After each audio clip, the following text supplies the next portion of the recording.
Senini. Kur juve sekretari i Këshillit Bashkiak ju dërgoi 2 herë shkresa të cilat përfundonin në të njëjtën mënyrë, që ju thoshte mund t'i paraqisni qëndrimin tuaj me shkrim.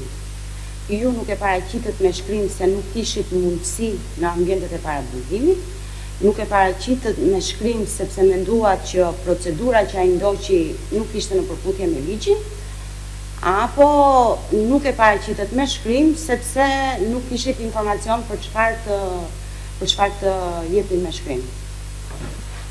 Nderuar zënë gjyqtarë të treja bashkë, as nuk kisha informacion, as nuk kisha mundësi, as nuk dija për çfarë bëhet fjalë, dhe kur ky vendim as nuk kalon në këshill për të ftuar zyrtarisht si pjesëtar i këshillit. Pra siç thash janë 2 procedura. Thret mbledhjen kryetari fton këshillin, bën mbledhje këshilli, thret kryetari. Nuk më thret sekretari, është në punës administrativ, ai duhet hedhur në votë, çuar dosja e informacionit, dhën koha e mjaftueshme, i thua kryetarit të bashkisë, çot çat kesh observacione, nesër observacione për çfarë? Cili është relacioni, cili është vendimi, cilat janë akuzat. Domethënë si mund të mbrohem pa ditur për çfarë po më akuzoni. Kështu që përgjigjja e shkurtër është të treja bashkë. Faleminderit. Faleminderit. Kam dhënë disa pyetje. Kam kryesisht për avokatin të parën. Në mendimin tuaj, në 115 ka delegim ligjor apo nuk ka delegim ligjor? Pra, në 162 me gjithë pikat që ka ligji përveç qeverisë mendore. Se ju e përmendët që thatë në fillim të ligjit, citohet në 115. Kjo është pyetja ime. Ka delegim apo s'ka delegim? Si e konsideroni ju? Ne konsiderojmë që në 115 i ligjit nuk lejon, i kushtetutës më fal, nuk lejon, nuk ka hapësirë që nëpërmjet një ligji të shtohen shkaqe të tjera shkarkimi përveç atyre që thot në 115, që është shkelje të rënda të kushtetutës ose të ligjeve. Dhe çdo shkak shkarkimi, kudo që ekziston në çfarëdo lloj ligji, ose është në përputhje me 115, ose nuk është në përputhje me 115.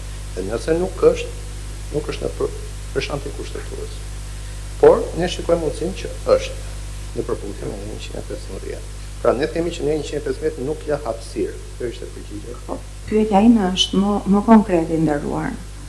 Ka delegim apo s'ka delegim? Ju dhat një shpjegim, por unë dua të kuptoj.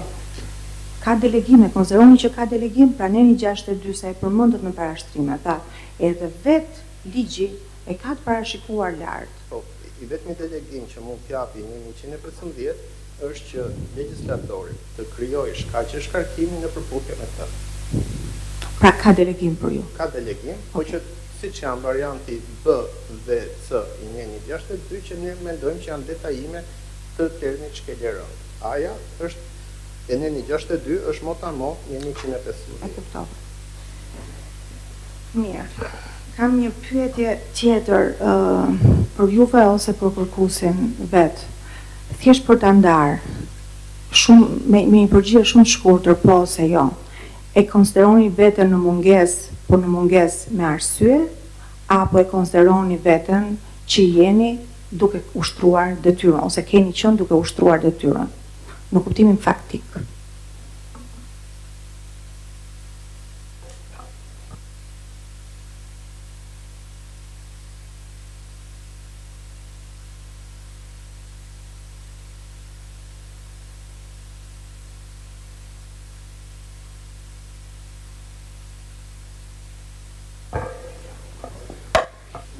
Unë duhet ta pranoj që jam profan, e nderuar zënë kryetare në jurisprudencë, po përgjigjja e ndershme do ishte kjo. Thonë Tiranësit për shpirt do doja të isha në zyrë, jo në burg, me delegim.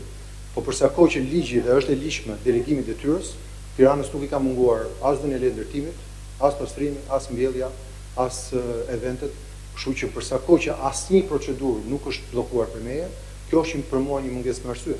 Një strukturë e shtetit më mban në Durrës, një strukturë e shtetit tjetër më thotë se si në Tiranë. Kështu që unë besoj për të zgjidhur këtë kaos, edhe për të referuar raportit Veneci që pata mundësi ta lexoj, i adreson të dyja. Duhet pasur shumë kujdes me masat e kryetarit të bashkimit, se nuk janë vetëm drejtat e individit, të cilat po shkelen, po dhe qytetarët. Po nga ana tjetër, super kujdes për largim, sepse kthehem në një precedent ku kjo kthehet pastaj në vend që të jetë një përjashtim nga rregulli. Dhe ju pyetët ku gjendem unë sot, në fakt gjendem në një absurditet. Jam në një roman të Kafkës për moment. Faleminderit. Atëherë, po. Vetëm një shtesë të vogël. Edhe sot e kësaj dite, Bashkia e Tiranës, nënkryetaria në detyrë, ngarkuar për të kryer detyrën e kryetarit të bashkisë, firmos me shkresat kryetari i bashkisë